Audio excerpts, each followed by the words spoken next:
আসসালামু আলাইকুম viewers. Learning হাউসের পক্ষ থেকে আপনাদের সবাইকে জানাচ্ছি সুস্বাগত। আমি আছি আপনাদের সাথে মোহাম্মদ নাজমুল হুদা। আমি আজকে যে বিষয়টি নিয়ে কথা বলবো সেটি হচ্ছে ফায়ার ড্রিল প্রসেস।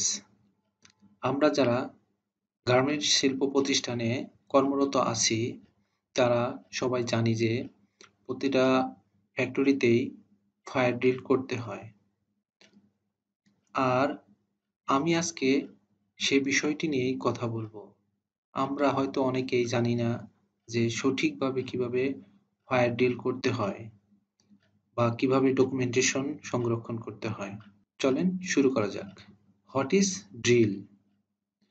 ড্রিল হচ্ছে যে কোনো জরুরি অবস্থায়, যেমন অগ্নিকাণ্ড হতে পারে, ভূমিকম্প হতে পারে, এই সমস্ত অবস্থায় ভবন থেকে কিভাবে আমরা বের হয়ে অ্যাসেম্বলি পয়েন্টে আসবো তারই একটা প্র্যাকটিস করা। এটাই হচ্ছে drill. Types of drill. Drill মূলত দুই প্রকার। একটি হচ্ছে ফায়ার ড্রিল, আরেকটি হচ্ছে ইভাকুয়েশন ড্রিল। ফায়ার ড্রিলটা শুধু দিনে সংগঠিত হয়, আর ইভাকুয়েশন ড্রিল সেটা হচ্ছে দিনে এবং রাতে করতে হয়। Who will conduct drill? যদি ইভাকুয়েশন ড্রিল হয় সেক্ষেত্রে আমরা যারা ফ্যাক্টরিতে ফায়ার সেফটি নিয়ে কাজ করতেছি আমরা ইভাকুয়েশন ড্রিল কন্ডাক্ট করব, সেটা দিনে এবং রাত্রে। এই ইভাকুয়েশন ড্রিলও আবার ফায়ার সার্ভিস দ্বারা করানো যায়। সেক্ষেত্রে আপনার প্রতিষ্ঠানের নিকটস্থ যে ফায়ার সার্ভিস প্রতিষ্ঠানটি আছে তারা নিজ ইচ্ছায় আসতে পারে, অথবা আপনার সাথে যদি ভালো সম্পর্ক থাকে সেক্ষেত্রে টেলিফোনে কন্টাক্ট করতে পারেন, অথবা আপনি চিঠির মাধ্যমে তাদেরকে অবহিত করতে পারেন। সেক্ষেত্রে কোনো তাদেরকে চার্জ দিতে হবে না। যদি তারা না আসে একটা নির্দিষ্ট সময় পর পর আমরা যারা ফ্যাক্টরিতে কর্মরত আছি তারা এই ডিলটি কন্টাক্ট করতে হবে। এটা যদি আপনার ডে শিফট থাকে, ফ্যাক্টরিতে যদি ডে শিফট থাকে তাহলে ডে শিফট শুরু করাতে হবে, আর যদি নাইট শিফট থাকে তাহলে নাইট শিফটও করাতে হবে, সেটা হলো নাইট ড্রিল। আর ফায়ার ড্রিলটা মূলত ফায়ার সার্ভিস থেকেই করানো হয়। Application and payment method. Evacuation ড্রিলের জন্য আপনার কোনো অ্যাপ্লিকেশন করতে হবে না। ইভ্যাকুয়েশন ড্রিল আপনার কোম্পানির যে পলিসি আছে সেই পলিসি অনুযায়ী করাতে হবে। বাট যদি সেটা ফায়ার ড্রিল হয় তাহলে প্রথমে আপনাকে অ্যাপ্লিকেশন করতে হবে। অ্যাপ্লিকেশন করার পর আপনাকে একটা নির্দিষ্ট পরিমাণ টাকা জমা দিতে হবে। সেটা হচ্ছে যদি আপনার ভবন ৬ তলার নিচে হয় তাহলে আপনাকে ৬,০৩৮ টাকা জমা দিতে হবে ব্যাংকে। আর যদি ৬ তলা ভবনের উপরে হয় তাহলে আপনাকে ১০,০৩৮ টাকা জমা দিতে হবে। টাকা জমা দেওয়ার পর ফায়ার সার্ভিস দ্বারা একটা শিডিউল পাবেন। সেই শিডিউলটা মিনিমাম ১ মাস ১.৫ মাস আগে পাওয়া যায় শিডিউলটা। শিডিউলটা পাওয়ার পর আপনি যেটা করবেন সেটা হচ্ছে নিকটস্থ যে ফায়ার সার্ভিস আছে সেখানে একটা as per Bangladesh labour law 2006 অনুযায়ী ধারা ৬২ সেকশন ৮ অনুযায়ী আপনাকে প্রতি ৬ মাসে অন্তত একবার ফায়ার ড্রিল করাতে হবে। সেই ফায়ার ড্রিল অবশ্যই ফায়ার সার্ভিস দ্বারা করাতে হবে। আমি ফায়ার ড্রিলের জন্য অনলাইনের মাধ্যমে কিভাবে অ্যাপ্লিকেশন করতে হয় তার একটা ভিডিও তৈরি করব ইনশাল্লাহ। আপনারা সাথে থাকুন, দেখতে পারবেন। আর একটা বিষয় হচ্ছে আপনার ফ্যাক্টরিতে ফায়ার ড্রিলের জন্য একটা পলিসি তৈরি করতে হবে। সেই পলিসি নিয়েও একটা ভিডিও তৈরি করব ইনশাল্লাহ। আপনারা অতি শীঘ্রই ভিডিওটা পেয়ে যাবেন। Letter submission. লেটার সাবমিশন বলতে বোঝাচ্ছে যে বাংলাদেশ লেবার লতে বলা আছে ধারা ৬২ সেকশন ৮ এ ফায়ার ড্রিলের বা ইভাকুয়েশন ড্রিল তা সংগঠিত হওয়ার ১৫ দিন পূর্বে নিকটস্থ ফায়ার সার্ভিসকে অবহিত করতে হবে। এখন অবহিত কেন করতে হবে? এটার একটা লজিক হচ্ছে আপনার ফ্যাক্টরিতে যদি ফায়ার অ্যালার্ম বেল বাজানো হয় সেক্ষেত্রে অনেকে মনে করবে যে এটা অগ্নিকাণ্ড ঘটেছে।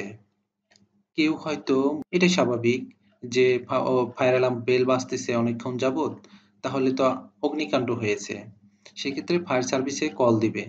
ফায়ার সার্ভিসে কল দেওয়ার সাথে সাথে সেটা বড় আকার ধারণ করতে পারে। ফায়ার সার্ভিস সেটা কি করবে, কল পিক আপ করার 30 সেকেন্ডের মধ্যে তাদের যে নিকটস্থ বা অল ফায়ার সার্ভিসে সেই ভয়েসটা রেকর্ড হয়ে যাবে, ভয়েসটা চলে যাবে। তখন কি হবে, নিকটস্থ যে ফায়ার সার্ভিস তারা যদি অবহিত থাকে সেক্ষেত্রে তারা এনশিওর করবে যে অমুক ফ্যাক্টরি থেকে আমরা লেটার পেয়েছি, এখানে আজকে ফায়ার ডিল করানো হচ্ছে, এটা কোনো অগ্নি দুর্ঘটনা নয়। তাই নিকটস্থ ফায়ার সার্ভিসে লেটার সাবমিশন করতে হবে, সেটা অবশ্যই 15 দিন আগে। ওকে, তারপরে ফায়ার ডিলের যে শিডিউলটা হয়ে গেল, বা আপনি যদি ইভাকুয়েশন ডিল করেন সেক্ষেত্রে আপনাকে যেটা করতে হবে, একটা ফায়ার ডিল বা ইভাকুয়েশন ডিল সফলভাবে কন্ডাক্ট করতে হলে সেটা অবশ্য আনঅ্যানাউন্স হবে। প্রথমে যেটা করতে হবে, ফায়ার অ্যালার্ম বেল অ্যাক্টিভেশন করতে হবে। ফায়ার অ্যালার্ম বেল অ্যাক্টিভেশন হওয়ার সাথে সাথে আপনাদের ফ্যাক্টরিতে বা ভবনে যে সমস্ত ম্যান থাকবে তারা অ্যাসেম্বলি পয়েন্টে চলে আসবে। অ্যাসেম্বলি পয়েন্টে এসে সারিবদ্ধ হয়ে দাঁড়াবে। সারিবদ্ধ হয়ে দাঁড়ানোর পর আপনাদের যেটা করতে হবে, হেড কাউন্ট করতে হবে। হেড কাউন্ট কেন করতে হবে? অবশ্যই ওই দিনের আপনার অ্যাটেন্ডেন্স শিট কালেক্ট করতে হবে। অ্যাটেন্ডেন্স শিটের সাথে হেড কাউন্ট করতে হবে। হেড কাউন্ট করার পর অ্যাটেন্ডেন্স শিটের সাথে মিল রাখতে হবে। এটার কারণ হচ্ছে, যদি আপনার ফ্যাক্টরিতে সত্যি সত্যি দুর্ঘটনা ঘটে তাহলে আপনি কেমনে বুঝবেন যে কতজন লোক ফ্যাক্টরিতে আটকা পড়েছে? একমাত্র হেড কাউন্টের মাধ্যমে আপনি বুঝতে পারবেন যে আমার এতগুলা লোক ফ্যাক্টরিতে আটকা পড়েছে, তখন উদ্ধারকারী উদ্ধার করবে। ওকে, তারপরে ব্রিফিং অ্যাবাউট ড্রিল। সবাই সারিবদ্ধ হয়ে দাঁড়ানোর পর হেড কাউন্টের পর ফায়ার ড্রিল সম্পর্কে ব্রিফিং দিতে হবে।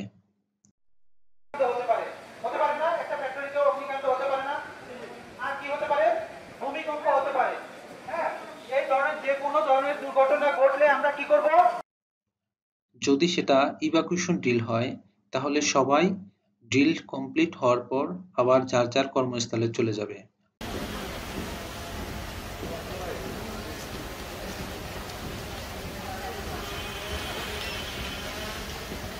বাট যদি সেটা ইভাকুয়েশন ড্রিল না হয়, যদি ফায়ার ড্রিল হয়, তাহলে যেটা করবে, যে সমস্ত আমাদের ভাই বোনেরা সেফটি টিমের অন্তর্ভুক্ত আছে, অ্যাজ পার লেবার ল 2006 অনুযায়ী 18% সেফটি টিম গঠন করতে হবে।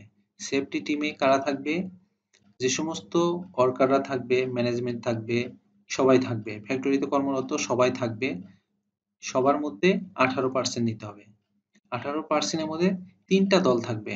একটা দল হলো ফায়ার ফাইটার, আর আরেকটা হচ্ছে রেস্কিউ আর ফার্স্ট এইডার। এখন এই যে সেফটি টিম, একমাত্র এই সেফটি টিমের এরা অবস্থান করবে। বাকি যারা থাকবে তারা যার যার কর্মস্থলে চলে যাবে।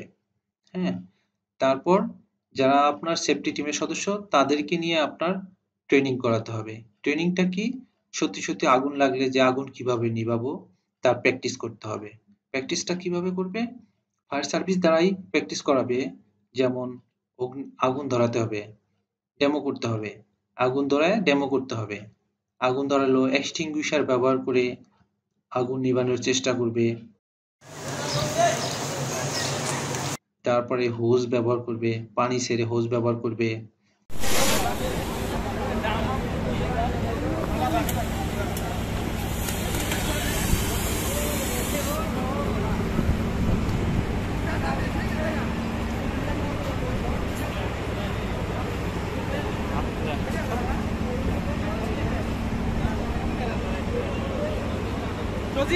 ছবি তুলে নাকি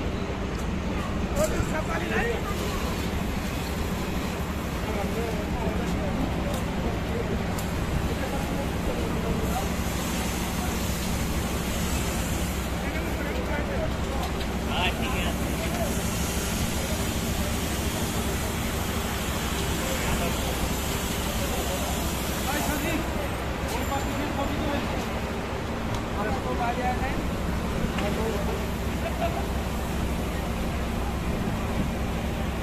এর একটা ট্রেনিং করবে।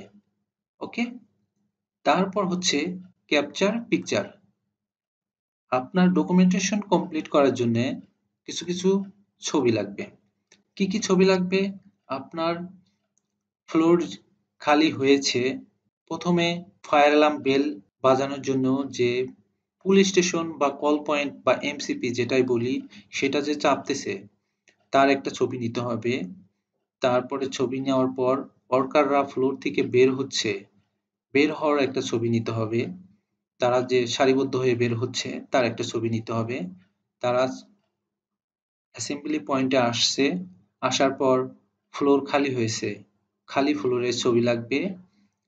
খালি ফ্লোরের ছবি নেওয়ার পর অ্যাসেম্বলি পয়েন্টে তারা সারিবদ্ধ হয়ে দাঁড়াইছে, সেই দাঁড়ানোর ছবি লাগবে। তারপর ব্রিফিং করতেছে, ব্রিফিং এর ছবি লাগবে। ব্রিফিং করানোর পর যদি ইভাকুয়েশন ড্রিল হয়, তারা যে আবার কর্মস্থলে ফেরত যাচ্ছে তারও একটা ছবি লাগবে। ওকে, এখন যদি ফায়ার ফাইটিং ট্রেনিং করানো হয়, তাহলে ট্রেনিং এর কিছু ছবি নেবেন। ছবির কাজ শেষ। এবার হচ্ছে documentation part. Fire drill complete করলাম, বাট ডকুমেন্টেশন সঠিকভাবে সংরক্ষণ করলাম না, তাহলে হবে না। একটা প্রপার ডকুমেন্টেশন করতে হলে যে সমস্ত ডকুমেন্ট বা যে সমস্ত তথ্য লাগবে, আমি তার বিস্তারিত বলার চেষ্টা করব। তো আমি ডকুমেন্টেশন পার্টকে প্রথমে দুটো ভাগে ভাগ করেছি। একটা হচ্ছে এক্সটার্নাল, মানে হচ্ছে যখন আমরা ফায়ার ডিল করাবো ফায়ার সার্ভিস সিভিল ডিফেন্স কর্তৃক, এটা হচ্ছে এক্সটার্নাল। আর একটা হচ্ছে ইন্টারনাল। ইন্টারনাল ফায়ার ডিল বলতে বোঝাচ্ছি যে আমরা ফ্যাক্টরি ম্যানেজমেন্ট যারা আছি তারা যে ডিলটা করাই সেটা হচ্ছে ইন্টারনাল। ওকে, প্রথমে আমি এক্সটার্নাল ফায়ার ডিলের জন্য যে সমস্ত ডকুমেন্ট, যে সমস্ত তথ্য সংরক্ষণ করতে হবে, ফাইল আপ করতে হবে, সেটা প্রথমে দেখাবো। প্রথমে আপনাকে একটা নোটিশ করতে হবে। আমি আগেও বলেছি, ফায়ার ড্রিল যেদিন করবেন সেই সেই ডেটের 15 দিন আগে নিকটস্থ ফায়ার সার্ভিসে একটা চিঠি দিতে হবে। আমি যদি চিঠির ফরম্যাটটা দেখাই তাহলে ক্লিয়ার হবে। এই তো, প্রথমে তারিখ দিয়েছি, তারপরে প্রতি station officer, Bangladesh fire service and civil defence. আমার নিকটস্থ ফায়ার সার্ভিস সিভিল ডিফেন্স হচ্ছে ডিপিজেড, কনকবাড়ি, আশুলিয়া, সাভার, ঢাকা। তার মানে আমি আমার নিকটস্থ যে ইপিজেড আছে সেখানে আমি এই চিঠিটা পাঠাচ্ছি। বিষয় হচ্ছে দিবাকালীন অগ্নি নির্বাপন ও জরুরি বহির্গমন মহড়ার আয়োজন প্রসঙ্গে। জনাব, পত্রের উল্লেখিত বিষয়ের আলোকে আপনাদের এই মর্মে জানানো যাচ্ছে যে 4A ইয়ার্ন ডাইং লিমিটেড, আপনি যে প্রতিষ্ঠানে আছে সেই প্রতিষ্ঠানের অ্যাড্রেস দিবেন। তারপরে লিখেছি ঢাকাস্থ শতভাগ রপ্তানিমুখী পোশাক শিল্প প্রতিষ্ঠানে সরকারের ঘোষিত প্রচলিত আইন অনুযায়ী নিয়মিত অগ্নি নির্বাপন ও জরুরি বহির্গমন মহড়ার আয়োজন করা হয়। সেই ধারাবাহিকতায় আগামী 27/11/2021 ইং তারিখে সময় 12:20 দিবাকালীন অগ্নি নির্বাপন ও জরুরি বহির্গমন মহড়ার অনুষ্ঠিত হবে। অতএব অত্র কারখানার দিবাকালীন অগ্নি নির্বাপন ও জরুরি বহির্গমন মহড়ার আয়োজনের বিষয়টি আপনাদের কার্যব্যবস্থা গ্রহণের জন্য অনুরোধ করা হলো। তার মানে হচ্ছে কি, তাদেরকে আমি অবগত করলাম অথবা তাদেরকে ইনভাইটেশনও করলাম। তারা যদি চায় যে আমাদের অগ্নি মহড়ায় বা ইভাকুয়েশন ড্রিলে তারা অংশগ্রহণ করবে, তারা করতে পারবে। সর্বশেষ ধন্যবাদান্তে ফ্যাক্টরি যে ম্যানেজমেন্ট থাকবে সেটা। ওকে,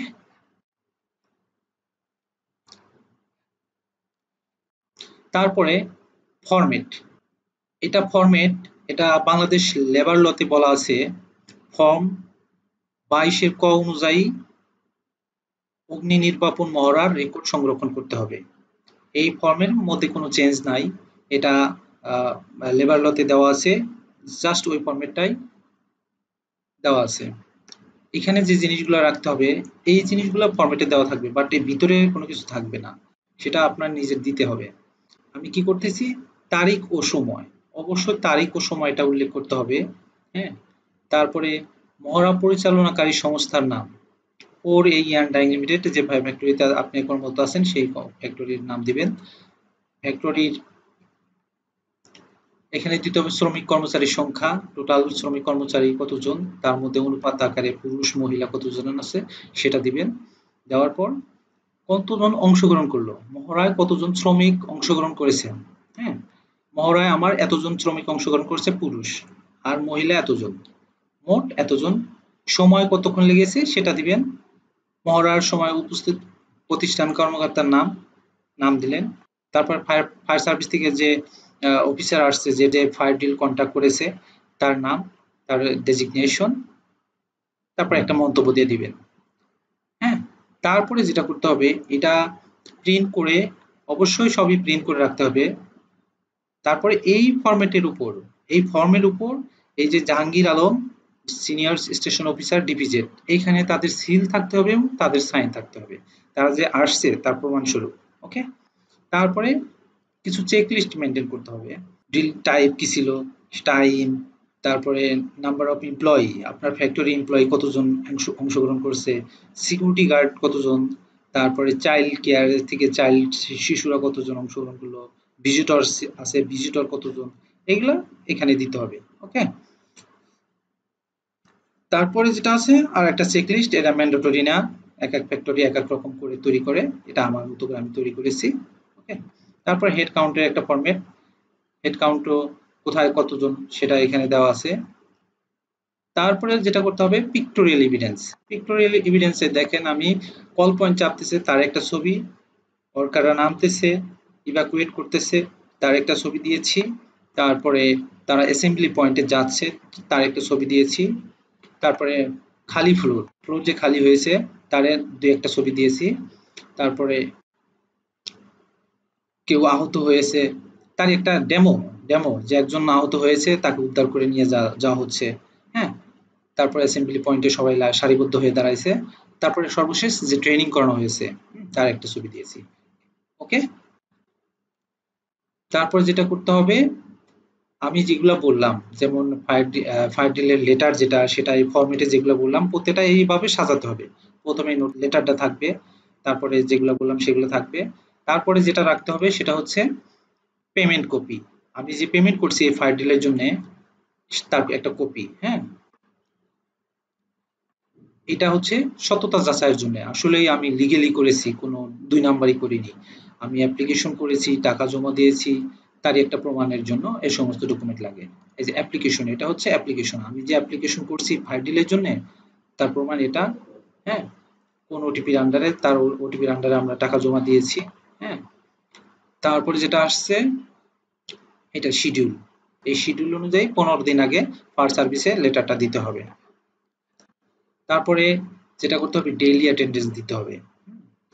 ডেইলি অ্যাটেন্ডেন্স বলতে বোঝাচ্ছে আমরা আমাদের ফ্যাক্টরিতে যে সমস্ত এমপ্লয়ি বা ওয়ার্কার আছে প্রত্যেকটা এমপ্লয়ি ওয়ার্কার তো আজকে প্রেজেন্ট, তাছাড়া বুঝবো কেমনে, সেজন্য এই অ্যাটেন্ডেন্সটা দিতে হবে। হ্যাঁ, অ্যাটেন্ডেন্সটা দিতে হবে। অ্যাটেন্ডেন্সে কিন্তু পেরোলের সাইন থাকবে, এইচআর ম্যানেজার তার সাইন থাকবে। ওকে, তারপরে চাইল্ড কেয়ার, চাইল্ড কেয়ারের থেকে কতজন অংশগ্রহণ করেছে তার একটা অ্যাটেন্ডেন্স দিতে হবে। সিকিউরিটি গার্ড, সিকিউরিটি গার্ড কতজন অ্যাটেন্ড করেছে ফায়ার ডিলে তার একটা অ্যাটেন্ডেন্স। তারপরে সর্বশেষ ভিজিটর, ভিজিটর কতজন আসছে ওই তারিখে তার একটা অ্যাটেন্ডেন্স। ওকে, তো ডকুমেন্টেশন আমি যেভাবে বললাম স্টেপ বাই প্রিন্ট করে তারপরে ফাইল আপ করতে হবে। আমি আশা করছি এবং আমি গ্যারান্টি সহকারে বলতে পারি, আপনি যদি এইভাবে একটা ফায়ার ডিল সম্পন্ন করে সংরক্ষণ করেন, 100% শিওর কোনো অডিটর, কোনো বড় ভাই, কোনো স্যার ভুল ধরতে পারবে না ইনশাল্লাহ। তারপরে এটা হচ্ছে আমার এক্সটার্নাল ফায়ার ডিলের জন্য। এখন ইন্টারনাল ফায়ার ডিলের জন্য কেমন করে ডকুমেন্ট সংরক্ষণ করতে হবে সেটা দেখাচ্ছি। ডে, ইন্টারনাল হয় ডে এবং নাইট। ডে এর জন্য যেটা করতে হবে সেম ফায়ার ডিলের অ্যাপ্লিকেশন দিবে ফায়ার সার্ভিসে, ফরম্যাট সেম, তারপরে অ্যাটেন্ডেন্স, ওই দিনের অ্যাটেন্ডেন্স, ডেতে হলে চাইল্ড কেয়ার অবশ্যই ডেতে থাকবে, সিকিউরিটি গার্ড থাকবে, ভিজিটর থাকবে, এটা ডের জন্য। ওকে, তারপরে নাইট, নাইটের জন্যও ফায়ার সার্ভিসে লেটার দিতে হবে, ফরম্যাট, তারপরে অ্যাটেন্ডেন্স, ওই নাইট শিফটে যারা ফ্যাক্টরিতে কাজ করেছে তাদের অ্যাটেন্ডেন্স দিতে হবে, আর সিকিউরিটি গার্ড অ্যাটেন্ডেন্স দিতে হবে। রাত্রে তো কখনো ভিজিটর থাকতে পারে না, তারপরে হচ্ছে চাইল্ড কেয়ারের চাইল্ড থাকতে পারে না, এই জন্য এই সমস্ত ডকুমেন্ট লাগবে না। এই যে কটার নাম বললাম এই কটার ডকুমেন্ট ফাইল আপ করতে হবে।